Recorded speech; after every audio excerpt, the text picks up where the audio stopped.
होली, आम भाषा में इसको होली बोलते हैं।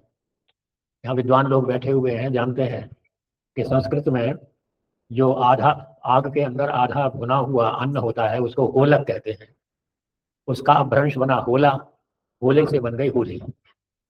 इसका जो वास्तविक वैदिक नाम है वो है ये वासंती नव सश्रेष्ठी पर्व। तो सबसे पहले तो मैं, यद्यपि वसंत को प्रारंभ हुए 1.5 महीना हो गया है, फिर भी जो है चूंकि आज हम यहाँ पर होली भी मना रहे हैं और हमने अपने यज्ञ के अंदर जो नव संश्रेष्ठी पर्व के मंत्र थे उनके द्वारा आहुति भी प्रदान करी, तो सबसे पहले तो मैं इस महीने का, इस पर्व का सादर अभिनंदन करता हूँ और आप सभी का इस पावन पुनीत पर्व के ऊपर अभिनंदन करता हूँ। रंगों की और संस्कृति की विविधता का जो ये त्योहार होली है, इस पर मैं आप सभी को शुभकामनाएं अर्पित करता हूँ तथा बधाई देता हूँ।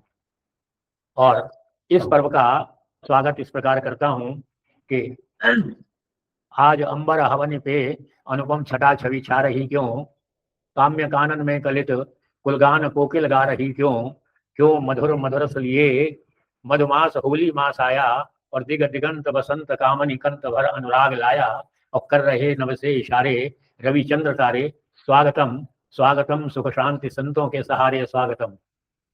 इंद्र के साम्राज्य से सुंदर सुशोभित भवन में मृदु मधुर बाजे बज रहे हैं, हर्ष का उल्लास का उत्सव सुहावन, प्रीति के पकवान में सब पक रहे हैं, तन पुलक में मन मयूरित हो रहा है, तन पुलक में मन मयूरित हो रहा है, हम खुशी के गीत गाने जा रहे हैं, हम सभी होली मनाने जा रहे हैं।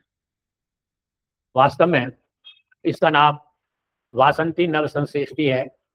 लगभग 1.5 महीना पहले हमने बसंत पंचमी मनाई, जबकि बसंत का आगमन हुआ, और इस समय जो है प्रकृति अपने पूर्ण यौवन के ऊपर होती है। हम देखते हैं लताओं में, वृक्षों में, झाड़ियों में नए नए कोपल जो है वो उभरते हुए, विकसित होते हुए दिखाई देते हैं। चारों तरफ विभिन्न रंग रंगीले फूलों से जो है विभिन्न प्रकार की सुगंधी हमको दिखाई देती है।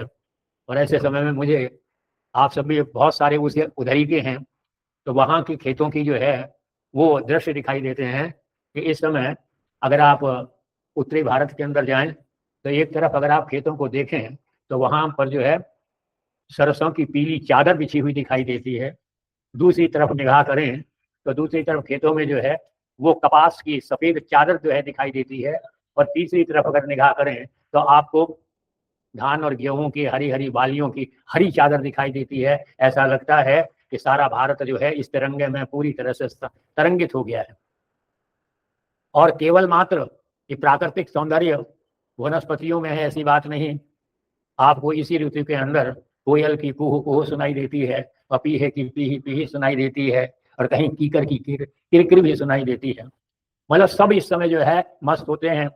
और इसके ऊपर कहते हैं सोने पर और सुहागा,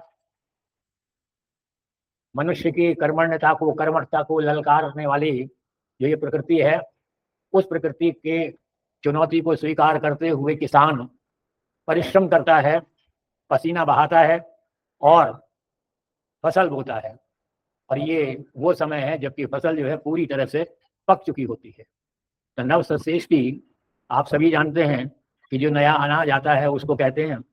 और उस खुशी में किसान जो है वो हर्ष से फूला नहीं समाता, अन्न से भंडार जो है चारों तरफ भर जाते हैं। और उसमें सबसे पहले खुद ना खाते हुए, सबसे पहले वो जो नया अन्न है उसकी आहुति पवित्र अग्निदेव के अंदर जो है वो समर्पित करता है, जिससे कि वो अन्न जो है वो छोटे से छोटा, छोटे से छोटा, सूक्ष्म से सूक्ष्म, सूक्ष्म में सूक्ष्म आणविक स्थिति, परमाणुविक स्थिति को प्राप्त करके समूचे वातावरण में उसका जो है विस्तारण हो जाता है, उसका वितरण हो जाता है। और वो ऐसे समय में जो है फूला नहीं समाता। तो ऐसी स्थिति में यह जो पर्व है यह केवल मात्र एक नहीं बल्कि कई संदेश हमको देता है। इसके साथ साथ एक स्थान पर मैंने पढ़ा था कि इसको आषाढ़ी नवसंश्रेष्ठी भी कहते हैं। उसका कारण यह है कि अब जो आगे आने वाली फसल है वो आषाढ़ी फसल कहलाती है। और आषाढ़ी फसल वो होती है जो कि कम पानी के अंदर भी वो फसल पूरी तरह से उगती है, अन्न प्राप्त होता है और वो अन्न हमको प्राप्त होता है जो कम पानी में या बिना पानी के भी कभी कभी हमको मिल जाता है। और वो इस बात का संदेश देता है कि परमपिता परमात्मा की हमारे ऊपर ऐसी कृपा है कि अगर कोई प्राकृतिक आपदा आती है तो उस प्राकृतिक आपदा में या आषाढ़ी जो है फसल वो हमारे जीवन की रक्षा करती है। तो इन सब खुशियों को मना करके जो है हम होली, ये नवसृष्टि मनाते हैं, उसको होली कहते हैं। होली के विषय में मैंने आपको बताया ही था कि होली क्या है। अब इसके अंदर जब हम उत्साह, कभी कभी क्या होता है कि उत्साह अतिरेक आ जाता है और उत्साह जो है वो उच्छृंखलता के अंदर परिवर्तित हो जाता है। तो जैसे हम देखते हैं कि हमारे समाज के अंदर विकृति आती चली जाती है, इसी प्रकार से इस होली के मनाने के अंदर भी विकृति आती चली जाती है। हम देखते हैं हमारे यहाँ परंपरा क्या थी कि टेसू के फूलों से हम होली खेला करते थे। मेरी स्कूली शिक्षा जिस स्थान पर हुई उस स्थान से थोड़ा सा 2-4 किलोमीटर चल करके उत्तराखंड के जंगल शुरू हो जाते थे। तो मुझे याद है कि हमारे बुजुर्ग लोग हम 15-20 लड़कों को कहा करते थे कि जाओ जंगल फॉरेस्ट में जाओ, साइकिलों पर बड़े बड़े बोरे जो है वो लेकर के, क्योंकि वहां पर जो है टेसू के पेड़ बहुत होते हैं और वो हमारे लिए आयुर्वेदिक दृष्टि से हमारे शरीर के लिए, हमारी त्वचा के लिए जो है बहुत ही ज्यादा लाभकारी होते हैं। तो ये परंपरा हमारे यहाँ की थी, चंदन, अबीर, गुलाब, टेसू, इसका जो है हम इस्तेमाल करते थे। लेकिन विकृति आई, वो जो है अंतर्ध्यान हो गई सारी चीजें, और हमारे सामने जो है क्या हुआ कि हमारी मनोवृत्ति के अंदर परिवर्तन हो गया।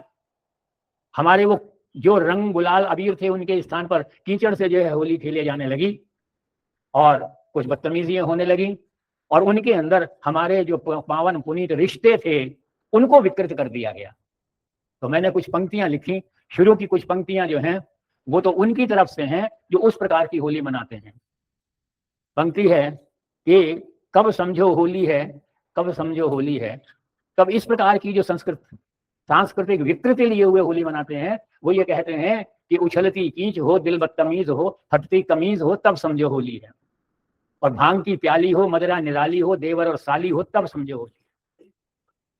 कितना हमारे जो संबंध थे, वो रिश्ते थे, उनको कलुषित कर दिया। और कहां पर कलुषित किया?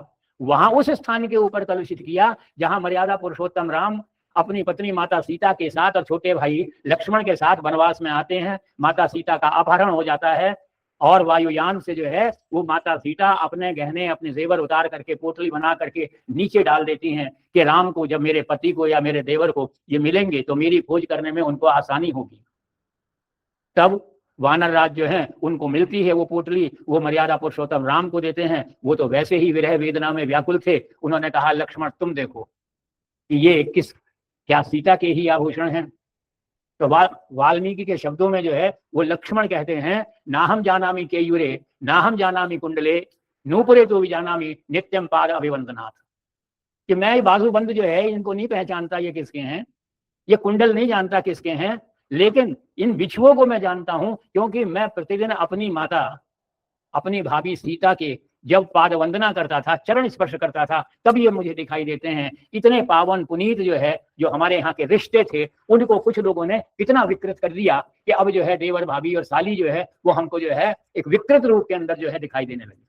लेकिन इसके साथ साथ जो वास्तविक रूप है होली का, वो कैसा होना चाहिए, उसके लिए कुछ पंक्तियां लिखी हैं कि कब समझो होली है, तब समझो होली है, कि होता हवन हो, गाते भजन हो, सुगंधित मधुवन हो, तब समझो होली है। और टेसू के रंग हो, ढप और चंग हो, गीतों का संग हो, तब समझो होली है। और क्योंकि अन्न आता है और अन्न के विविध व्यंजन जो है हम बना करके खाते हैं, तब कहते हैं कि भुजिया की थाली हो, भुजिया निराली हो, चाय की प्याली हो, तब समझो होली है। केसर ठंडाई हो, मेवा मिठाई हो और रसमलाई हो, तब समझो होली है। और प्रीति का रंग हो, मन में उमंग हो, तन में तरंग हो, तब समझो होली है, तब समझो होली है। और इसी होली के दिन एक घटना घटी थी, जबकि हमारे यहाँ के एक सेना नायक, विंग कमांडर अभिनंदन जो है वो पाकिस्तान की कैद में चले गए थे। लेकिन हमारी सेना की, हमारे सत्ता की, शासन की जो नीति और रीति से जब यहाँ से तैयारी शुरू हो गई पाकिस्तान के खिलाफ, तब उसको मजबूर होना पड़ा अभिनंदन को पूरे आदर और सम्मान के साथ। तो जब अभिनंदन ने बाघा बॉर्डर पर पाकिस्तान से भारत के अंदर प्रवेश किया, वो दिन भी होली ही था। तब मैंने कहा है कि जीता अभिनंदन हो, वीरों का वंदन हो, दुष्टों का क्रंदन हो, तब समझो होली हो। और उड़ता गुलाल हो, मस्ती की चाल हो, कोई ना मलाल हो, तब समझो होली हो। आपस में प्रीति हो, जीवन संगीत हो, मिलने की रीत हो, तब समझो होली है, तब समझो होली है। तो पुनः आपको इस होली के उत्सव की जो है मैं आपको शुभकामनाएं अर्पित करता हूं।